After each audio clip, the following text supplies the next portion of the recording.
नमस्कार, आप देख रहे हैं 10 का दम। और 10 का दम में सबसे पहले बात होगी सोनभद्र की, जहां पर एक युवक की हत्या कर दी गई है। धारदार हथियार से गला काटा गया है युवक का। हत्या की गई है युवक की। पत्नी पर हत्या करवाने का आरोप लगा है। पति पत्नी में कई वर्षों से विवाद चल रहा था। इस पूरे मामले की गहन जांच कर रही है पुलिस। तो एक युवक की हत्या हुई है और बड़ी बात कि उसकी पत्नी पर ही हत्या करवाने का आरोप लगा है। रंगेश सिंह मेरे सहयोगी और जानकारी के साथ इस खबर पर मौजूद है। रंगेश, ये पूरा मामला क्या है? कौन था ये युवक? जी देखिए, बता दें कि राजू पुत्र चेरो की अमर चेरो की हत्या हो गई है धारदार से। और ऐसा बताया जा रहा है, शक परिजनों के द्वारा लगाया जा रहा है कि पत्नी से चूंकि इनका विवाद चल रहा था और पत्नी ने ही इनकी हत्या करवाई है रात में सोते समय। तो अभी जांच का विषय है और पुलिस इसकी छानबीन कर रही है। परिजनों के तहरीर के आधार पर आगे कार्रवाई होगी। जी कंचन, शुक्रिया आपका रंगेश सिंह जानकारी के लिए। तो पत्नी के ऊपर लगा है पति की हत्या करवाने का आरोप। पुलिस पूरे मामले की जांच कर रही है और हर एंगल से इस पूरे मामले को खंगाला जा रहा है।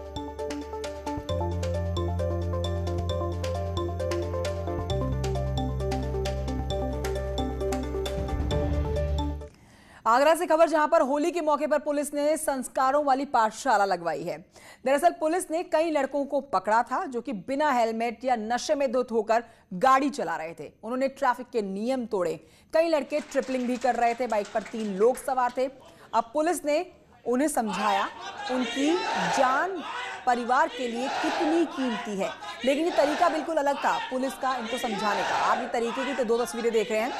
शराब ना पीने की नसीहत पुलिस की तरफ से दी गई। पुलिस ने इन लोगों के साथ ये पूरी पाठशाला, संस्कार की पाठशाला कहना गलत नहीं होगा, इनको दी, जिसमें भारत माता की जय के नारे लगाए गए। खंदौली पुलिस के गांधीवादी तरीके की अब हर तरफ तारीफ हुई है। लोग सुरक्षित रहो और अगली बार की होली देख सको, है ना। सुबह से 2 एक्सीडेंट हो चुके हैं। ठीक है, होली है, त्योहार है, खुशी है, सब कुछ है, लेकिन जब आप लोग एक स्पेशल पदार्थ का सेवन कर लेते हो तो थोड़ा सा धरती से ऊपर उठ, है ना। लेकिन फिर बाइक पे मत चलो। तो अगली होली पे तुम्हें कम से कम उससे 2 या 3 होली।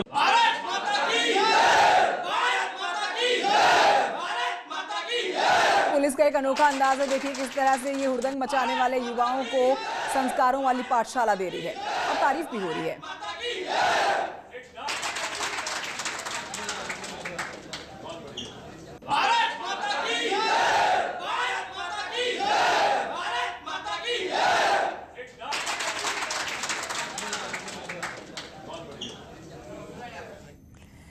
अब बढ़ते आगे, वाराणसी से खबर है, जहां पर पथराव किया गया है। डीजे बजाने को लेकर 2 गुट आपस में भिड़ जाते हैं और विवाद इतना बढ़ जाता है कि पथराव होता है। मौके पर पुलिस के फोर्स तैनात की जाती है। सारनाथ के रघुनाथपुर के हरिजन बस्ती का ये मामला है, जहां पर 2 गुट भिड़ते हैं डीजे के बजाने को लेकर। रवि पांडे और जानकारी के साथ मौजूद है। रवि, पुलिस क्या बोल रही है, क्यों ये लोग आपस में भिड़ गए? देखिए, वाराणसी के सारनाथ थाना अंतर्गत हरिजन बस्ती का मामला है। कल शाम डीजे को लेकर के विवाद हुआ था। विवाद इतना ज्यादा बढ़ गया कि वहां पहले तो 2 गुटों में मारपीट हुई, लेकिन आज सुबह होते ही दोनों गुटों में जमकर पथराव हुई। पथराव की तस्वीरें देखकर ये साफ जाहिर है कि पथराव कितना भयानक था। फिलहाल मौके पर पुलिस फोर्स तैनात कर दी गई और जो दबंग युवक हैं क्षेत्र के, उनकी तलाश की जा रही गिरफ्तारी के लिए, ताकि फिर से माहौल न बिगड़ पाए। रवि पांडे, शुक्रिया आपका जानकारी के लिए। तो तस्वीरें हमारे दर्शक जो देख रहे हैं किस तरह से ईंट पत्थर बिखरे हुए हैं, इसी से आप अंदाजा लगा सकते हैं कि एक दूसरे के ऊपर कितने जानलेवा हमले किए गए। अब मुरादाबाद से खबर है, जहां पर बलदेवपुरी इलाके में सब इंस्पेक्टर की पीटने का एक मामला सामने आया है। खबर है कि डीजे बंद कराने पहुंचे सब इंस्पेक्टर को दबंगों ने पीट डाला। इस मौके पर मौजूद पार्षद जब बीच बचाव करने के लिए मौके पर बीच में कूदे, पुलिसकर्मी की जो पिटाई हो रही थी उसको रुकवाने के लिए, तो दबंगों ने उनको भी नहीं बख्शा और पार्षद की भी जमकर धुनाई कर दी। अब पार्षद और पुलिस इंस्पेक्टर दोनों का पास के अस्पताल में इलाज चल रहा है। आनंद फानंद में पुलिस इनको अस्पताल ले गई और अब इस बीच पुलिस ने सीसीटीवी की मदद से कुछ लोगों को पकड़ा भी है और कुछ और लोगों की धरपकड़ के लिए छानबीन कर रही है। ये 2 तस्वीरें आपके टेलीविजन स्क्रीन पर है। आप इस पूरे घटनाक्रम को इस तस्वीर से समझ सकते हैं, जिसमें डीजे बजाने को लेकर जो विवाद हुआ वो मुरादाबाद की तस्वीर है, और दूसरा डीजे बजाने को लेकर जो विवाद हुआ वो आपने इससे पहली खबर वाराणसी में देखी थी। और देखिए किस तरह से ईंट पत्थर जो बिखरे हुए हैं, आप सोच सकते हैं कि जब ये आपस में संघर्ष हुआ होगा तो किस तरह से लोगों ने एक दूसरे के ऊपर ईंट पत्थर मारे होंगे।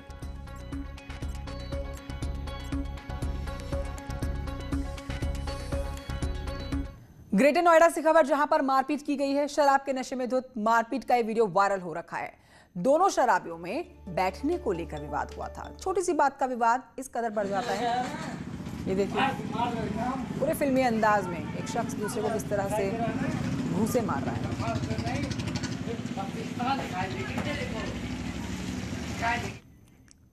होली खत्म होने के बाद भी होली की खुमारी लोगों के सर चढ़कर बोल रही है। एक बड़ा ही मजेदार वीडियो हम आपको दिखाने जा रहे हैं। इस वीडियो को आप देखेंगे, कानपुर का वीडियो, जहां पर एक शराबी नशे में किस तरह से साइकिल पहले अपने हाथों के बल से उठाता है और फिर साइकिल पर सवार होने की कोशिश करता है, लेकिन बार बार गिरता रहता है। नशे की हालत में ये शख्स है। ये वीडियो वायरल हो रहा है और आखिर में निकल जाता है इस रास्ते से, लेकिन फिर गिर जाता है। तो नशे की हालत में ये शख्स देखिए साइकिल नहीं चला पा रहा है। कानपुर की तस्वीरें सामने आई हैं। होली के बाद होली की खुमारी शख्स के ऊपर सिर चढ़कर बोली। खबरदार, साइकिल न गिरे। जौनपुर से खबर, जहां पर एक युवती का शव मिलने से हड़कंप मच गया है। झाड़ियों में बरामद किया गया है एक युवती का शव को गहरे जख्म के निशान के साथ देखा गया है। पुलिस ने जंगली सुअर के हमले में युवती की मौत की आशंका बताई है। मामला खेतासराय थाना इलाके की है। तस्वीरें आपको विचलित कर सकती हैं, इसलिए आपको तस्वीरें हम नहीं दिखा सकते हैं। महिला का शव बरामद किया है झाड़ियों में। अब पुलिस इस पूरे मामले की जांच कर रही है।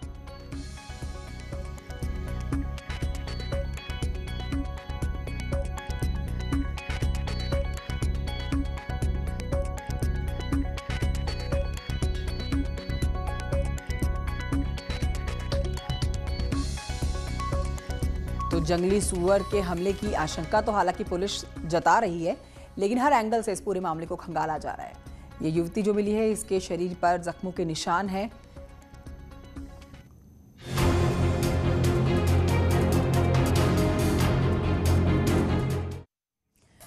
यूपी में बढ़ते हुए कोरोना के खतरे की अब बात करेंगे। कोरोना रिटर्न्स की हम बात करेंगे, जिसका असर अब आंकड़ों पर आप देखेंगे। आंकड़ा तेजी से बढ़ रहा है। हालात पिछले साल के बनते हुए दिखाई दे रहे हैं। 24 घंटे में 1368 नए मामले आ चुके हैं। इस बीच 299 लोग ठीक भी हुए हैं। लेकिन अगर कुल आंकड़ों की आपको बात करें तो वहां पर कुल आंकड़े बताते हैं कि 6 लाख से ज्यादा कोरोना से संक्रमित मरीज ठीक भी होकर घर लौटे हैं अब तक। जब से कोरोना महामारी शुरू हुई है उसके बाद से अब तक का हाल आपको बता रहे हैं। इस बीच 8790 लोगों की कोरोना से मौत पूरे यूपी में हो चुकी है। और अगर आज भी एक्टिव मामलों की बात करें तो उसमें 8869 एक्टिव केसेस हैं जिनका इलाज चल रहा है। तो प्रदेश में कोरोना का डर एक बार फिर से तब गहराता जा रहा है जब 1368 मामले 24 घंटे में आ जाते हैं। प्रदेश सरकार की चिंता बढ़ी हुई, स्वास्थ्य मंत्रालय की चिंता बढ़ी हुई है। गाइडलाइंस जारी की गई हैं, हर बार गाइडलाइंस में बदलाव किया जाता है, लोगों को सहूलियत भी दी जाती है, लेकिन ऐसे में सोशल डिस्टेंसिंग, मास्क पहनना, हाथ सैनिटाइज करने का गाइडलाइन जो है वो लोग पालन करते हुए दिखाई नहीं देते हैं। पीछे की गाइडलाइंस की बात करें तो प्रदेश सरकार ने रेलवे स्टेशन और एयरपोर्ट के ऊपर एंटीजन टेस्ट की व्यवस्था कर रखी है। दूसरे राज्यों से आने वाले लोगों को टेस्ट पहले करवाना होगा, उसके बाद प्रदेश में दाखिल हो सकते हैं। लेकिन इस बीच जो लगातार आंकड़े बढ़ रहे हैं उससे सरकार की चिंता बढ़ी हुई है, क्योंकि 24 घंटे में 1300 से ज्यादा मामले अब सामने आए हैं। होली के त्योहार में भी हमने आपको दिखाया किस तरह से लोगों ने सोशल डिस्टेंसिंग का पालन नहीं किया। होली की रंग में कोरोना का ये भंग ना पड़े, इसको लेकर अब सरकार आने वाले समय में और सतर्क होने के मूड में नजर आएगी। हम आपको बता रहे हैं कि इस समय क्या हालात हैं यूपी में। 2558 जो मामले हैं वो कोरोना रिटर्न्स के आपको बता रहे हैं हम। प्रयागराज के भी मामले आपके सामने हैं। 427 आंकड़े प्रयागराज से, गौतम बुद्ध नगर और गाजियाबाद। कोरोना के बाद अब बढ़ते हैं आगे और आपको दिखाते हैं प्रदेश में किस कदर जगह जगह पर आग की खबरें सामने आई हैं। आग का तांडव देखा गया। अलग अलग हिस्सों की तस्वीरें आप मेरे आसपास देख सकते हैं। सहारनपुर के थाना सदर बाजार में एक पेपर मिल में आग लगी। आग इतनी भीषण थी कि 6 कन्वेयर जलकर पूरी तरह से राख हो गए और बहुत ही मशक्कत के बाद इस आग पर काबू पाया जा सका। उसके बाद आप उन्नाव की तस्वीर देखेंगे। झाड़ियों में आग लगने से हड़कंप मच गया। आसपास के लोगों में डर का माहौल बना रहा। जब तक दमकल की गाड़ियां नहीं पहुंची तब तक लोगों की सांसें थमी रही। बिजनौर की तस्वीर भी आप देख रहे हैं, जहां पर एक घर के चूल्हे की चिंगारी से आग इतनी भभकी कि आप देखिए आग की ऊंची ऊंची लपटें डरा रही हैं। और बागपत कूड़े के प्लांट में आग लगने से अफरा तफरी का माहौल बन गया। तो ये तस्वीरें आपके सामने, होली के रंग में किस तरह से आग ने अपना तांडव मचाया, आग ने भंग डाल दिया। जगह जगह की तस्वीरें पूरे उत्तर प्रदेश से हम आपके सामने लेकर आए हैं। सहारनपुर, उन्नाव, बागपत, बिजनौर की तस्वीरें। अब बढ़ते आगे, मथुरा से एक बड़ी खबर आ रही है। पुलिस की टीम पर हमला करने की तस्वीर है ये, और इस खबर में आपको बताएंगे गिरफ्तारियां भी की गई हैं। 3 आरोपियों को पुलिस ने गिरफ्तार किया है। शराब पीते लोगों ने पुलिस पर हमला कर दिया था। पुलिस की टीम पर ना सिर्फ हमला हुआ था, पथराव किया गया था, बल्कि फायरिंग भी की गई थी। अब आपके सामने तस्वीरें होंगी कि पुलिस की टीम पर किस तरह से लोगों ने हमला किया था। 3 लोगों को गिरफ्तार किया गया है। नगला डोडिया गांव की घटना, ये देखिए, ये तस्वीर आप देख रहे हैं। ये वही बदमाश हैं जिन्होंने पुलिस के ऊपर हमला किया। पुलिस के ऊपर ना सिर्फ पथराव किया गया बल्कि फायरिंग भी की गई। के चौराहे पर कुछ व्यक्तियों द्वारा अवैध रूप से मुद्रा का विक्रय व सेवन किया जा रहा था। इसकी जांच करने के लिए जब वह मौके पर गए तो कुछ अराजक तत्वों द्वारा पुलिस टीम पर हमला किया गया, जिसमें सब इंस्पेक्टर व अन्य पुलिसकर्मी घायल हुए हैं। सूचना पाते ही तमाम पुलिस फोर्स व अधिकारी मौके पर पहुंचे।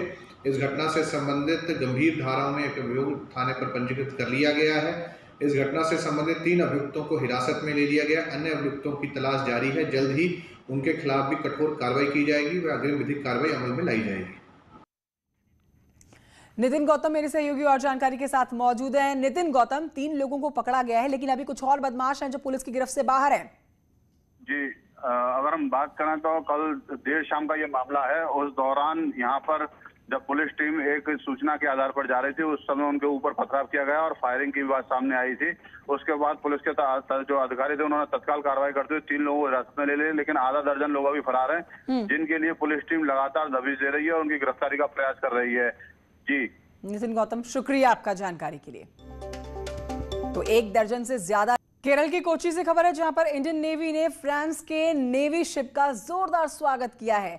कोची के इंटरनेशनल क्रूज टर्मिनल पर नेवी के बैंड ने स्वागत किया। इंडो पैसिफिक सागर में एक्सरसाइज होने वाली है और उसी के लिए ये जहाज फ्रांस से यहां पर आए हैं। 19 से 23 अप्रैल के बीच में एक्सरसाइज होगी। तस्वीरें आपके सामने इन जहाजों के पहुंचने की, जिसमें यूएई भी शामिल होगा। तो केरल के कोची से आपके सामने तस्वीरें हैं। इंडियन नेवी ने फ्रांस के नेवी शिप का जोरदार स्वागत किया।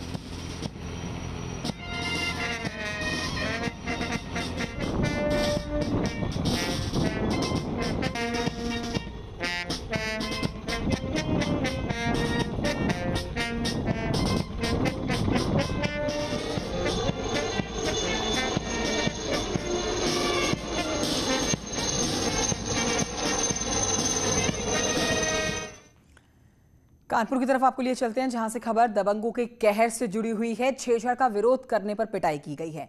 घर में घुसकर परिवार को बेरहमी से पीटा गया है। मारपीट का वीडियो वायरल हो रखा है। पीड़ित के घर पर दबंगों ने पथराव किया। नौबस्ता थाना क्षेत्र के बसंत विहार की घटना। श्याम तिवारी और जानकारी के साथ इस खबर पर मौजूद है। श्याम तिवारी, पूरी खबर बताएं। नितिन, आपको बता दें कि ये वीडियो कल का है और जो क्षेत्रीय दबंग हैं वो एक घर में घुस करके नशे में धुत होकर के छेड़छाड़ कर रहे थे महिलाओं से। परिवार के लोगों ने जब इस बात का विरोध किया तो उस वक्त वो लोग वहां से भाग गए और अपने कई साथियों के साथ मौके पर पहुंचे और उसके बाद महिलाओं और उसके साथ उनके परिवार के लोगों को साथ जमकर मारपीट की। इसके बाद ये पूरा परिवार मामले की शिकायत करने के लिए थाने पर पहुंचा। तो इसी दौरान दबंग वापस दोबारा आए और उन्होंने उनके घरों पर पथराव कर दिया और बताया जा रहा है इसी दौरान उन्होंने जो दहमार बम होते हैं वो भी वहां पर मारे हैं। पीड़ित परिवार ने पुलिस से शिकायत की है और पुलिस ने मामला दर्ज करने के बाद अब आरोपियों की तलाश शुरू कर दी। श्याम तिवारी, शुक्रिया आपका जानकारी के लिए।